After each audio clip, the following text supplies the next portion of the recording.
Well, hey, everybody. Welcome to another episode of Sy Huffer and Friends. This is a podcast designed to help you flourish at life and relationships. I'm your host, Sy Huffer, and I'm the lead pastor of the Gathering Christian Church in Naples, Florida. And each week, we have one of my friends on this podcast to just share with you my awesome friends, because I think I have the best friends in the whole world. They make me flourish at life and relationships, and I think that you hanging out with them will help you flourish too. And so if you like and you following along and hearing from these different people about these different topics, make sure you can do that on Apple, Spotify, or YouTube. We also have an Instagram account at Sy Huffer and Friends. You can see the latest episodes that have dropped there as well. Today, I am so excited that I get to introduce you to my youth pastor that I had back in Muskogee, Oklahoma, for my middle school years, and his name is Art Matheny. And so, Art, can you share with everyone a little bit about yourself and your story and your ministry journey that led you to where you're at and what you're doing today? Sy, it is a gift to be here, and I can't help but just start grinning when I think about you or just 1,000 other people from that church and others, right? Like, it's a gift to be pastoring. It's going to be 30 years this year.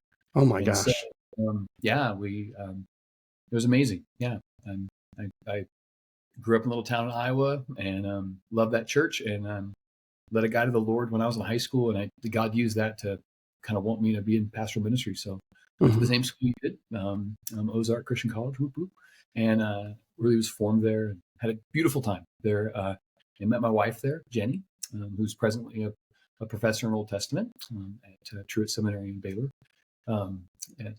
Anyways, and it's just been a gift to be able to be there. And then we got married, and then we jumped into ministry the next week. We haven't really stopped, right? So that's been a gift. We were in Missouri, and then we were in California the first time, then Oklahoma, whoop whoop, Boulevard. That was such a great time there, and so many great people. I just smile when I think about all of them. Such a healthy church, a lot of people. And then we sold everything and went up to Canada to do more schooling. So we were in Vancouver, Canada, and I smile when I think of that little Anglican church that I was part of. And whatever that God took us in a whole different, I'm like, what? We're Christian Church of Christ. This is what I grew up in, and we've been all over the place since then. But you have to share. I know. I'm sorry to interrupt you, but you have to share what Jenny said to you when you all were leaving Muskogee, Oklahoma, because you had a pretty big youth ministry. Yeah, like it was. Muskogee was about 100. We had over 100 kids weekly that would meet, whether junior high and high school, and 150. Excuse me. We had 100 kids that would go to CIY. So adult high school. So we had quite a few students and a lot of adult coaches, and it was like a church within a church almost. It was massive. It was massive, and part of that. Yeah. So you're leaving this ministry, and Jenny, and then you're going to a Anglican church. You said the youth group was maybe 10, 10 at that. 15. We got it smaller even. And then Jenny said to you something about like, this is going to be easy. Like, what did she say exactly about moving from Boulevard? She goes, or you said it. In your sleep. No, she said to me, she was like, you could do this. You're going to do this in your sleep. And I'm like, yeah, but I wasn't ready for it. It was awesome. But there was a couple students there, one particular that we both love. That was awesome. And I'm so thankful for him, but he was ornery in high school. We have stories as well. We're going to tell some stories too, you and I. We have a lot. That's the thing. Like, stories are such a huge thing in friendship, right? And even with life with God. But man, I remember actually I got you guys to talk because I was like, you're flying through Vancouver, remember? Yep. You were flying through Vancouver to go to a trip with your family. I'm like, hey, you're going to be in the airport for a while. I'm bringing a buddy with you, and you guys met. That's where we met. Yeah. So. Yeah. Well, and the guy he's talking about is named John Lyon. Yeah. I'm going to tell you, Jonathan J.D. Lionheart, I think is his. Alex Lionheart, because he married and Madison was with him. But I was a junior in high school going on a trip with my family, and you had moved to Vancouver, wanted to see you, and you bring this other high schooler with you, which if John was here today, he would say that he hated me because I was taking attention away from him, And so, but we hung out that night. Didn't think I'd ever see him again. First day of Bible college at Ozark Christian College, I walk out of my dorm room, and across the hall is John Lyon. And to this day, he's still one of my best friends of all time. He's part of my accountability group. We used to do a study retreat every year together. And it just came from this crazy relationship of you being both of our youth pastors in Oklahoma and Vancouver, Canada. It's crazy.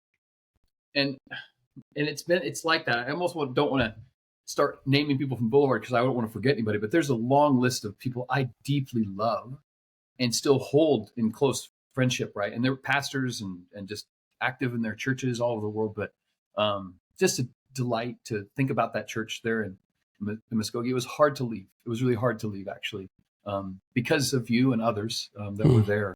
It was just heart-wrenching. But we did more schooling, and we were there, and we were at an Anglican church. I'm like, Lord, what are you doing? And then we planted a church after we left there. Had nowhere to go. God's like, just led us to Oregon. So we planted a church outside of Portland for 9 years. And that was a new experience, and good and hard and beautiful, and have beautiful friendships from Dundee Covenant Church. I love them. That's the thing.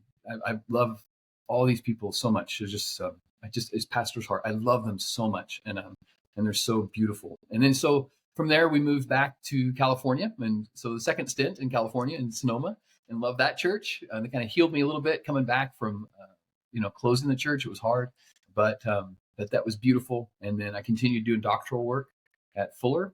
I guess I did spiritual direction spiritual formation and spiritual theology up at Regent College in Vancouver, Canada. And then later we went on and did doctoral work at Fuller for spiritual direction specifically.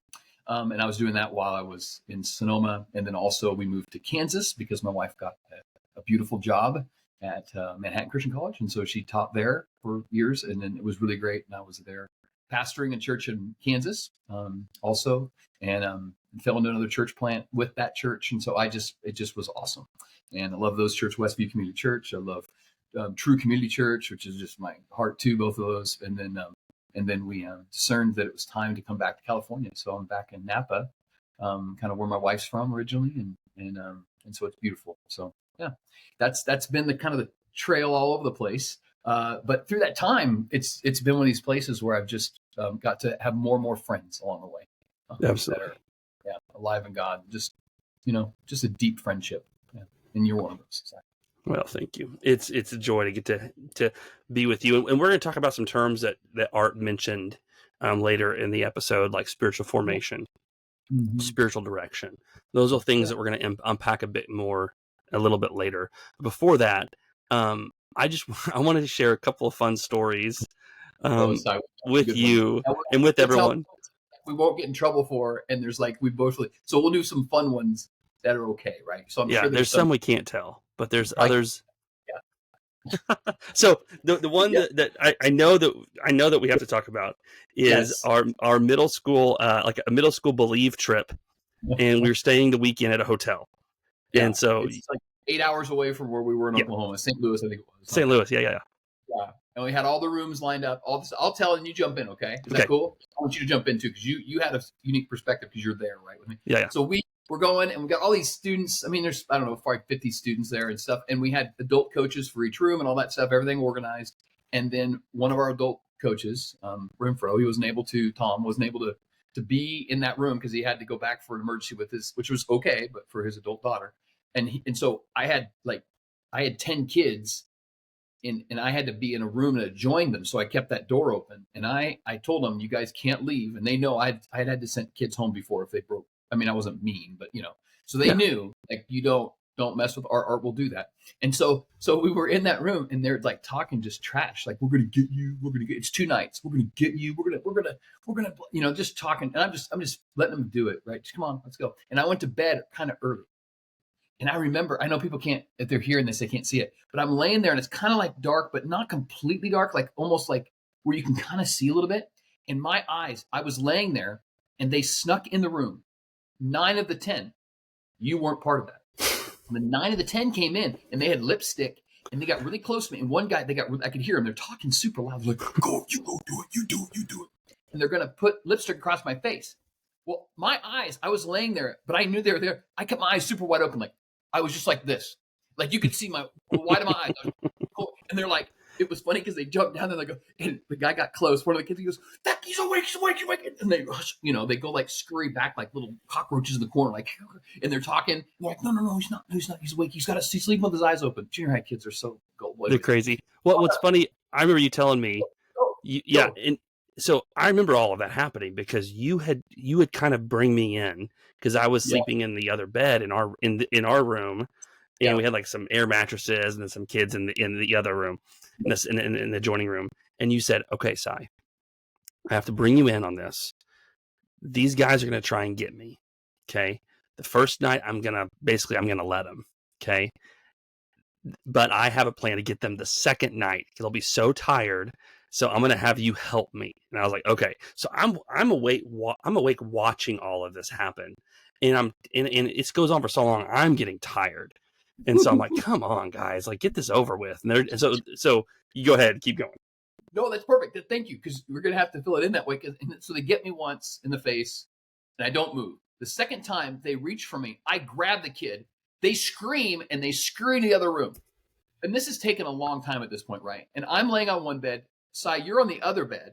There's 2 beds in one room and then one big bed in the other room. And you just walked over. Tell them what you did. It was beautiful. It was so beautiful. You just walked over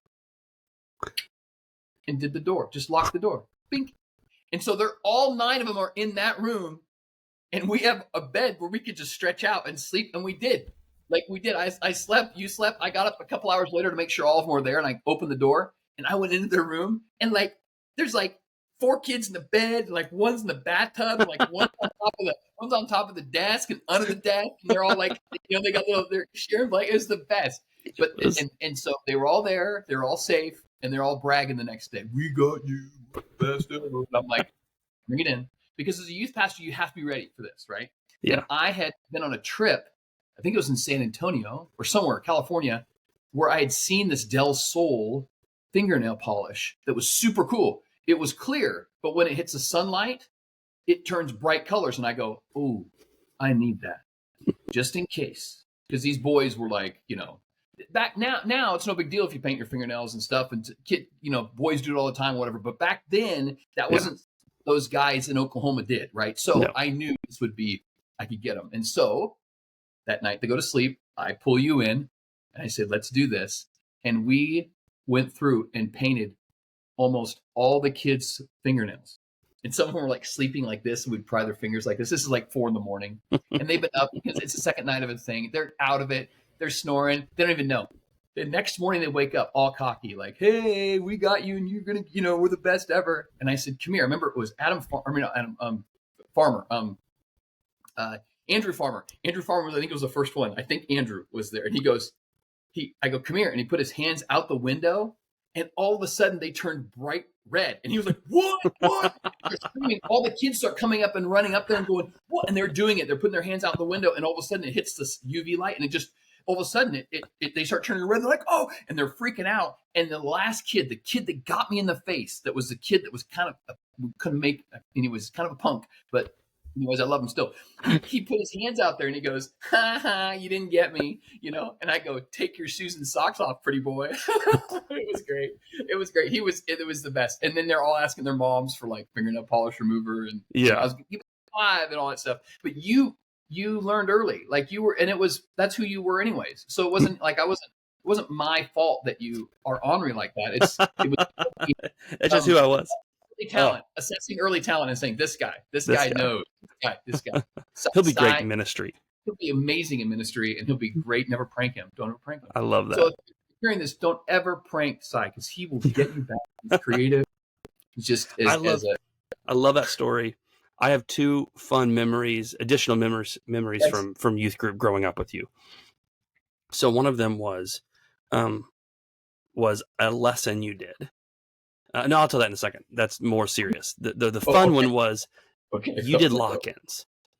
Yeah, and so we would a lock-in, if you've ever been part of a youth group before, a lock-in is when the youth pastor, this guy in his 20s, they would take all the kids, middle school, high schoolers, put them in the church building and lock the doors and let them hang out all night and be up the whole night and just play games. Yep. And it's insane that we did stuff like this. And so, but we did this lock-in. And you took us over to we had like this gym, the CEC, the Christian Education Center, I think is what it stood for. And then we had like the actual church building. And the lock-in was in the gym CEC building.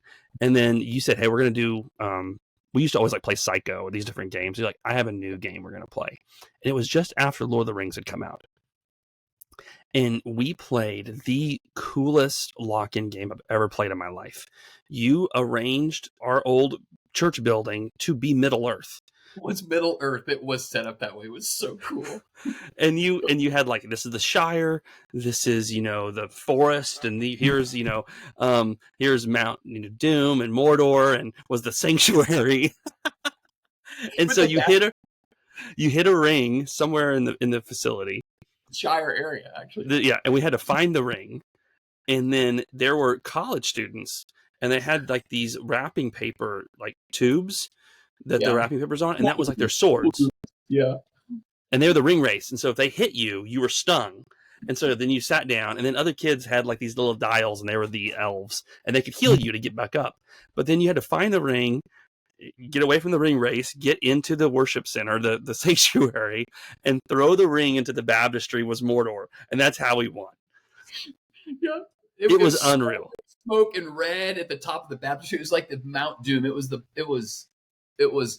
pretty awesome. And my wife and I came up with that. Like, props to her too. Like, we really had a blast with that. I think Eric Epperson was around for that too, for sure, probably. And yeah. And so, it was one of the coolest. I mean, to this day, I still will tell people about that. Like, oh, I had this youth pastor. We did this lock-in, and it's burned into my brain. It's one of the coolest memories. Another lock-in we did, I forgot about this one, was you had us do a 30-hour famine lock-in. Do you remember this? Yes. You said, let's do a 30-hour fast to really like connect with people around the world that are hungry, that don't have food. We raise money and for poverty. But then let's do a lock-in. It's part of it. And so we're all running around all night. None of us have eaten food. You had the intern, Chad, came in, and he ate McDonald's burgers in front of us while you taught the lesson. The percentages of world hunger, and everybody's not listening to me, and they're hungry and they're not listening to me. I had him come in and sit right in the middle of the group and just start eating. And he ate half of the sandwich and threw the rest of it away. And I said, that's how a lot of the world feels toward our excess. And they're like, oh, I remember. Yeah. But do you remember how we broke the fast? What did we do? No, I don't. With communion. We broke the fast with communion. Oh, beautiful. Yeah, it was. Except that while we're standing there, one of the kids passes out. Because he's so hungry and hasn't eaten anything, and he's been up all night. Those are the things I've chosen to forget, I think, sometimes. That's when I bring you into these situations. I'm like, oh, that didn't go over so well. Hold on. But one of the serious things I would say is you taught me so much about loving people and loving each person for who they were, and giving each person attention, and making sure every person felt known and seen. Especially you excelled so well with my friends who didn't have strong families of faith, and you made sure they had an older brother in Jesus, or a father figure or whatever. And I just want to thank you for that, because you always had eyes for that person, and you modeled that for me. And so I want to thank you for putting that legacy into me. I still think about how you do that. And there's parts of my ministry I know is modeled after what you did and how you taught us. So thank you. Thank you for that. Thanks, Simon. Yeah, that's encouraging. Yeah, I just have lots of, right now, just memories of people that are just flashing through my mind that full of heart that I love so much. Yeah. It was beautiful. Yeah. Well, let me ask you some questions. Okay. And you started talking about your story about ministry. You mentioned things like spiritual formation. Yeah. At our church, we talk about the made for more life. That's basically our pledge. That's what we say to people. We want to give them a vision for their life, not an organizational vision for the church. We have one of those, but really we lead. Our first step is, how does following Jesus, what vision can we give you for your specific life here on earth right now? Not when you die. We believe things about what happens when you die, but Jesus wants to give you the full life now. And our kind of church verse is John 10:10. I have come. Yes. They may have life and have it to the full. And so I guess my question is like, what is spiritual formation? And if you can kind of connect that, like, how does spiritual formation help you with made for more life, with full life, with abundant John 10:10 life? Yeah, such a good question, Sam.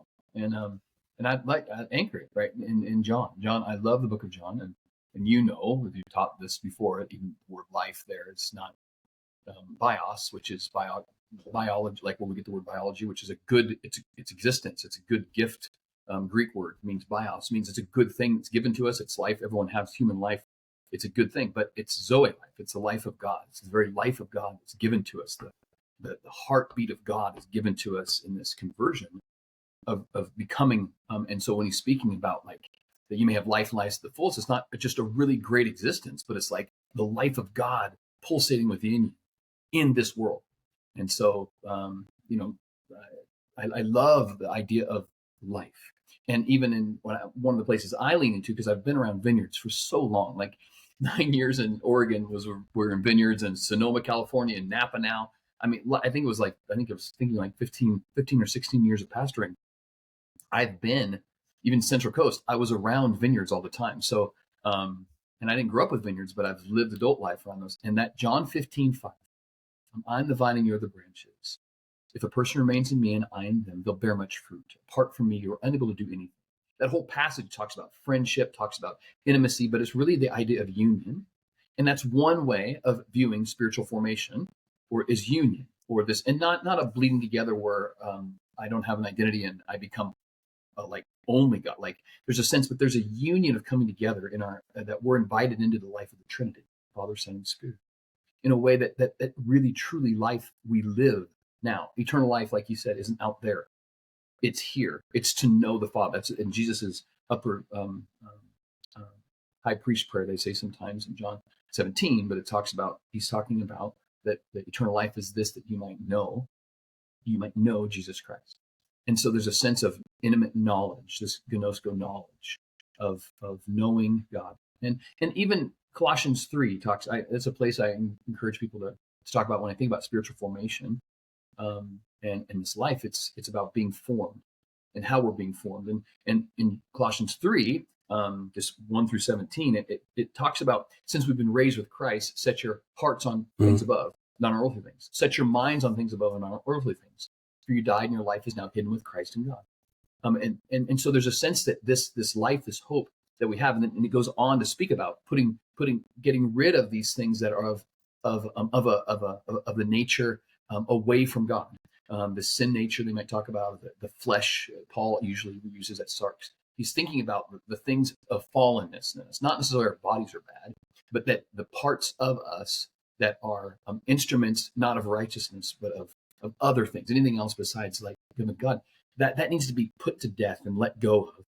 And there's this new life. It's not just putting it down, but it's like living up into what we were called to be, who we were called to be. This union with Christ, this Christ likeness is sometimes another way people refer to what it looks and smells like Jesus. And so that's when we talk about spiritual formation. I actually do this when I do spiritual direction a lot. I encourage people that I meet with over Zoom to have Play-Doh with them, because I pray with Play-Doh all the time. We did that actually. That's where I started doing it at Boulevard years ago.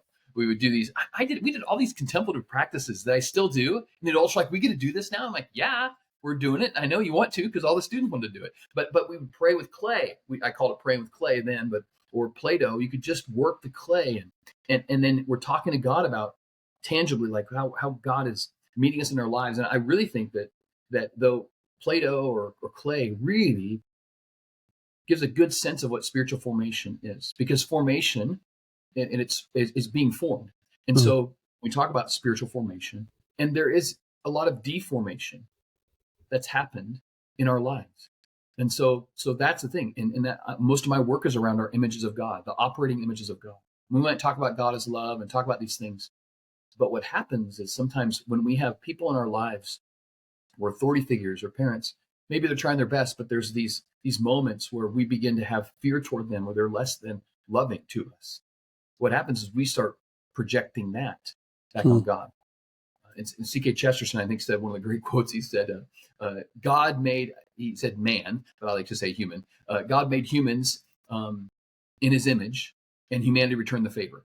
Like we keep projecting back on God all of our brokenness, right? And that's what happens in the deformation of spiritual formation. But we're not alone in this, though. When the Spirit is there present to us, and when the life of God's pulsating within us, there's power, more than any type of power we know, that's changing and transforming. And so that those things that we feel like we can never, ever, there's nothing impossible with God. And so if I feel like I'm the most far away person ever, and I feel like I'm 1,000 steps away, it's never like that. It's just one return back, whether that's for the first time or even in our constant kind of coming back to being formed by God again. And we look beautiful when we get formed by God, and it's unique and it's exciting, and who knows what God wants to be up to with us, right? All these beautiful expressions, image bearers of God, these walking around looking like referencing God in some unique way. I think really believe that all of us in our diversity and unity, just really collectively have a sense. So that's when I think of spiritual formation, I think of being formed or deformed, and then really transformed into an image that looks and smells like the one we love. And so I love that. It reminds me of several things when you talk about this, like Galatians 4, I think is until, I'm in pains until Christ is formed in you. Yes. And that's one of those major spiritual formation verses for me, of that potter and clay image that we see in Jeremiah, that it's like, no, that's what's happening, not just with a nation, but with you. Right. Yeah. And so when I present the gospel, I always talk about 3 circles. We have heaven on earth. That's how things started. Okay. Yes. And then sin brought about hell on earth. Okay. And then that's what we're stuck in. And in that hell on earth reality, we can't rescue ourselves from hell on earth or hell later after earth, but we're stuck in that. And we have to get rescued from hell on earth. And when we do, through the cross and the resurrection and the power of the Holy Spirit that sanctifies us and transforms us, which we'll talk about in a second, now we have this mission for earth that we're invited into. And the mission for earth is to establish heaven on earth once again. Yep. Right? That's what we're trying to do. Okay, that's what Revelation tells us, is it's less about us going to heaven when we die, and it's more about how we bring heaven on earth now. That's the picture in Revelation 21, is this new Jerusalem coming down out of heaven onto earth and remaking things here where we live. God's not done with this world. He's going to dwell here and make this place new for forever. And so when we talk about, that's my gospel presentation. But when we talk about hell on earth, and the hell on earth, that's my definition of sin, right? Yeah. Is hell on earth. That we contribute to hell on earth by our actions, by our sin, and then hell on earth, it hurts us. It abuses us. Yes. Living here as well. And so when people are stuck in hell on earth, one of the things that has become a huge epidemic in our society with my generation and Gen Z is mental health. Yeah. Is anxiety, depression, suicide, self-harm, self-hate. So how have you seen because you work, part of what you do is you guide people through spiritual formation. Yes. Right. Yes. Most of my work now is that. Yes. Yeah. The church I work at now, I love. It's a very small church. It's a very small administration, actually. And they just said, do spiritual direction and pastor people and pastor us, but pastor a wider group. And so I'm really thankful for them to do that. So I have a lot more access to, leading spiritual formation, teaching classes on spiritual formation and things like that. But yes, especially this generation, I think the younger generation, definitely Gen Z for sure is, we're seeing the effects of this in an increased way. Yeah. And I see hope in this, because when these younger people come to faith, like when they realize this, I remember, I love it. Jesus might be in your heart, but your parents are in your bones. That's a great way. I think Dallas Willard talked about that we do come to faith and we are a living faith, but we bring all the brokenness that we have too. And there's repetition and sin and pathways that are deeply formed neurologically in our brain. And the Spirit can move us to become more whole and more alive to God, but it's often a process in that. Yeah. And so in that, but that process, spiritual formation process, really does. People really can change. I've seen it. I know it. I have my life myself. things that were like, I'll never, and there's limps that people have, and there's things that they go back to, sure, but there's real change that can happen, real change, where we could become not what our story, the hard parts of our story only, or our injury or our brokenness, but we become something more. It's part of our story, but that's not, we're defined by that. We're That's defined by the resurrection. We're defined by grace. We're defined by becoming more and more fully, wholly loving to other people. That's yes. So yeah. And I see that happening with actually. There's a movement. I just saw something recently down south. A lot of younger people are coming to faith, baptism. I mean, in our church. I mean, a couple of weeks ago. I mean, it's a small church. Like, it's not over 30 people, and I'm there, and there's this younger guy there that's his dad had come to faith, and he watched him get baptized a couple of weeks ago, and he was there, and I was preaching on Luke 15, and it was the woman that was searching for the coin. And I said, is God searching for you? And I could just see it. You know, when you're a preacher, sometimes you're preaching, and the guy, he's just into it. Like everybody else was hearing me in the notes, but I could feel it was like he just wanted God. I could see it. I'm like, oh, whoa, wow. And so I could feel it, and I was preaching that way. And then after the service, I kind of talked to him and said, hey, he goes, I just want God in my life. I just want God in my life now. So yeah, I'm like, okay, let's do it. And so we just talked about this, and so let's go. And so it was beautiful, because sometimes we have frameworks where we think, wow, it's so bad, it's so horrible. And I feel like God sometimes is like, yes, and it is, and I'm ready to be there. And people might be even more ready to receive what I have. They're more ready to receive because they've tasted maybe the fullness a little earlier than sometimes what sometimes people in their midlife or something start realizing the hell on earth you spoke of, like the difficulties and brokenness in this world. And so, yeah, it's good things. So that's where I'd see health, mental health, and even I just listened to a podcast a while ago about this on Things Above.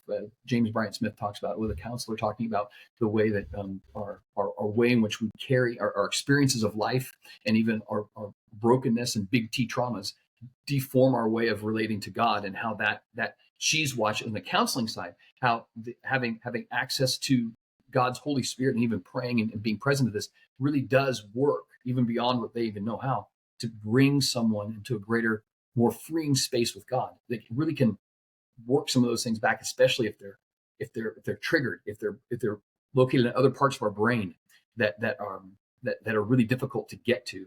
The Spirit can do that, and through the community of faith. And I think one of the things that, like, you might think hearing this is like, spiritual formation, that's a new concept. I don't know if I can do spiritual formation, or like that's a weird thing. That seems very foreign to me, like being formed spiritually. And I think we need to make this point up front, is you are being formed spiritually. Right. That's right. It's not if I'm going to happen. It's happening. It's happening right now. It's like saying, hey, we need to get you on a different we need to get you on a diet. Like, let's talk about your nutrition plan. Yeah. And you're like, nutrition plan? I don't have a nutrition plan. It's like, no, you do. You do. You just may not be intentional about it. You have to eat to live. You have a nutrition plan. It may not be working for you to accomplish the goals or the life that you want to have. It's probably actually harming you. Let's get a better nutrition plan for you to help you find the full life that we think you could live here. That's what spiritual formation is. You are being formed spiritually by the news. You're being formed spiritually by the images you see, by what you read, by your family of origin, by the things that they said to you, your trauma you've experienced, your abuse, your neglect. You have been formed. Yes. The question is, or not the question, what we want to help show you is that there is a better intentional way to be formed spiritually that leads you to the full life that Jesus offers. Yeah. Yeah. And so can you talk just briefly about how people are formed spiritually, that's happening even though they don't know it? Yes. And so this is where when we think about, they'll say words like spiritual practices or spiritual rhythms, sometimes spiritual disciplines. Sometimes people don't like that word, but it's just rhythms. It's choices that we make that are in line with the deep desire to be opening to God, to let the Spirit have more work in our life. And so so spiritual practices don't have anything in themselves, don't make us righteous or holy or more loving necessarily. It's like scaffolding. And so for instance, fasting in itself doesn't necessarily make me more holy or make me more whatever. It doesn't help me in the process of spiritual formation. What does is it opens me up in a unique way to the dependence on the Holy Spirit. And it's the Spirit that really transforms us, because if we get this out of whack, all of a sudden I've got self-help stuff all in my mind. So if I read the Bible this much, or if I pray this long, or if I do these sort of things, then this. And it's a transactional type of thing. It's not relational. And really, spiritual practices or spiritual formation disciplines, all the things suggested in the Bible, open us up to God to do the work in our life. And so it's like when farmers plant crops, they can't make that grow, but they till the soil, they do all the work for this to naturally come about, because this is the way in which crops are come about. It's in its DNA. In our DNA, we're meant to flourish with God, but there's practices that help us be more open to it. I like the way that even like organically trees or flowers or things you'll almost instinctively move toward the sun for photosynthesis. That sort of posturing, moving to receive and be attentive to God. That's what we're at. And so it takes us away from feeling like we're legalistic and we do all these things, then this will happen, or we're earning God's favor or love. That's not it. We're receiving God's love in a greater way. It's transforming us to receive it in greater capacity. That's what starts happening. And so that's where I would say with the spiritual practices and how they work. A great little book. There's many of them, but a great book is called A Good and Beautiful God, which I really like, by James Bryant Smith. It talks about images of God and that's where my doctoral work has been. When I take people on retreats and prayer retreats, I really am getting to the functional images that we have of God, and how prayer practices open us up to receive who God really is. We let God really meet us as who God is, as that it starts expanding. And it meets us as we are, and meets us in the resistances. And we pay attention to those resistances. And there's mechanisms for us with different types of prayer that wow, I'm resisting this right now. Wow, I'm really insecure in this moment. Wow, but we become aware of that with the Spirit, and then we bring it back before God, and God meets us in those spaces. That's what's so exciting, I think, about, because people really can change. We can look more like Jesus. Yeah, that's right. And it's changing. It's changing those practices, because we are having spiritual practices, we're just not aware of them, right? So if you're not like actively practicing fasting, what are you actively practicing? You're probably practicing just eating whenever you have the yearning or desire to eat, right? Yep, we're already doing. It's not like I've got to do these spiritual practices or physical practices. We're doing them, but what ones are in line with who I'm becoming? And I talk about this. My kids will make fun of me sometimes. I've got dads. My son says, I got fat dad. He's adult now, but I got fat dad clothes, I got skinny dad clothes, and I got kind of middle clothes. And I don't get rid of them because I fluctuate about 30 pounds at different times, right? But this is it. Sometimes they fit and sometimes they don't. And that's the freedom that we have. There's practices that I've done for years. Like I've journaled for almost 30 years. And my journaling is less than it's ever been. I still do, but I don't do it like every day like I did for decades almost. And that's okay. That's how silence and solitude. I would go away for silence and solitude at least 3 times a year, even when I was at Boulevard, for about 4 days. I'm an extrovert. That goes against my grain of those. And I met Jesus in ways in that solitude that only those spaces hold for me. And yet now I'm alone a lot. And I don't do solitude. I'm in solitude all the time, a lot of the time. So some of the time. So part of the year I'm in solitude. So I just I know that it adapts and adjusts to the season of life we're in, if that makes sense. I think it's Eugene Peterson in his book, maybe Under the Unpredictable Plant, but he talks about this image I'll never get out of my head of like a plant, like you're talking about, and every plant needs the same 3 things. You got to have soil, you got to have water, and you got to have the sun. Yep. And he talks about like the prayers of the Psalms. We always talk about a worship gathering, like teaching you to pray, of the lyrics, like the prayers, like Acts 2:42. They devote themselves to the apostles' teaching, to the fellowship of the breaking bread, and to the prayers. Yes. Right. The liturgy. Yes. He talks about like the Word of God and community, and like these are like every plant needs these 3 things. Yeah. But then he says there's this shed that's full of tools. And he says that each plant in its unique season needs different tools. Right. And he said spiritual formation is basically knowing that there is this shed of tools available to you that are called spiritual practices, spiritual disciplines, that you go to in the seasons of life that are uniquely designed for you or that you're experiencing in a unique way. And you learn spiritual formation, just learning which tools do you need at which times.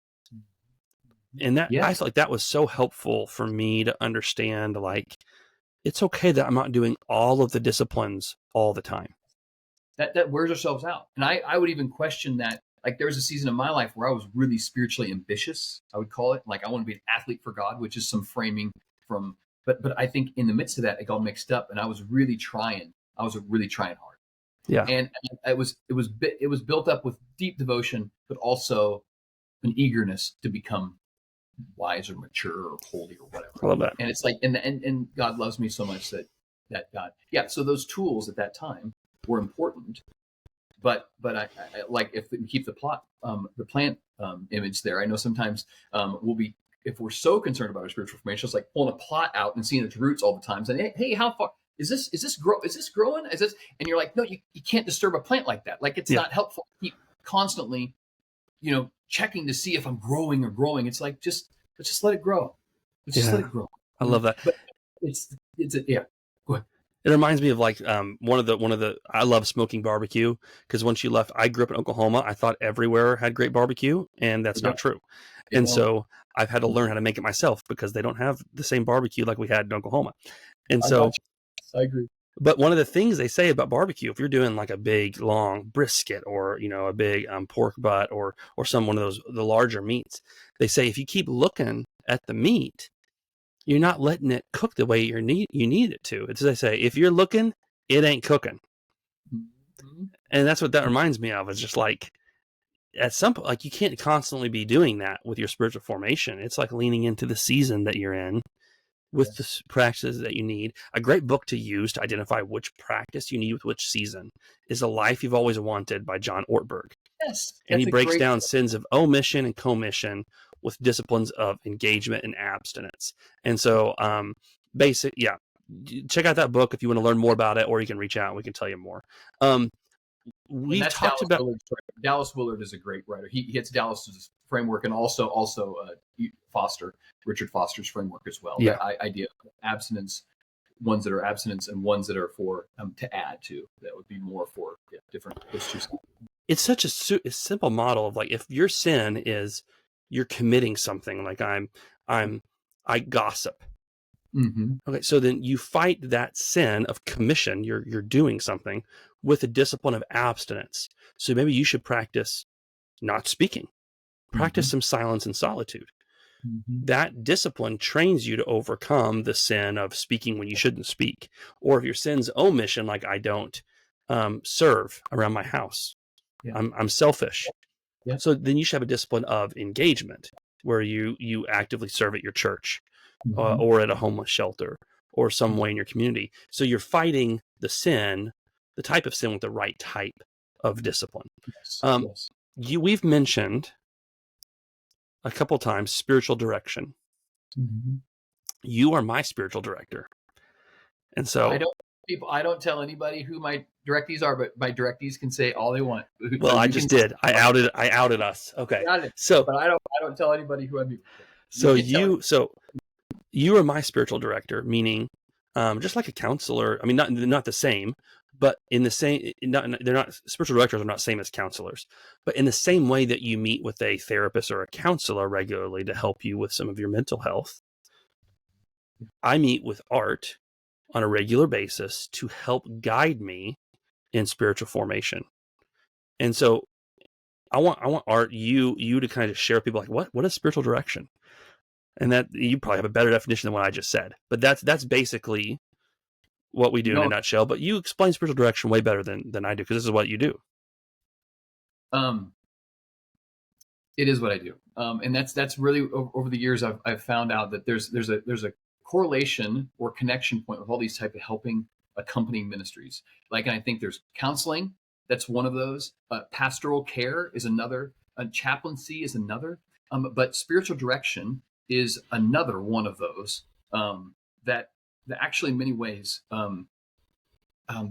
is a unique expression, but close to some of those. And I'm really aware of sometimes the ways in which spiritual direction as a whole is sometimes it's a misnomer. It's really, I like to use the word spiritual companion because it's not as directional as we might think. And so, say a person comes in and says, I'm struggling with my I'm struggling with my kids, my junior high kids, and I'm struggling, and my wife and I are at odds about how to deal with this. If a counselor hears that, they're going to come and approach it from a different angle. They're going to be talking about some of the interpersonal relationships there and things like that, which is good and helpful. A pastor might come from another angle and talk about, as they hear the story, approach it with some other, maybe some guidance, some biblical guidance, some things that they're listening. They're all listening, but then they engage in different ways. A chaplain, depending on the scenario, if there's a group, might listen to this and then also report that to a larger care team that might be able to help the student if something's going on and things. There's ways that they report and remember things. But a spiritual director is one who listens, but they're listening to not only the person's movements within their soul, but they're listening to God in that moment as well. It's really around that person. And how I've defined it, I've said this spiritual direction. I have a website called Akuo Life, which means listening. The Greek word listen is akuo. So Akuo Life. But it says, because we're surrounded by the loving presence of God, because of that, spiritual direction is a spiritual companionship, where a person, the director, lovingly listens alongside another person, the directee, to God's activity in their lives. A spiritual director offers a space of soul hospitality for another person to relax and enjoy God. This involves paying attention to God and opening up to God's loving direction discovered in all areas of a person's life.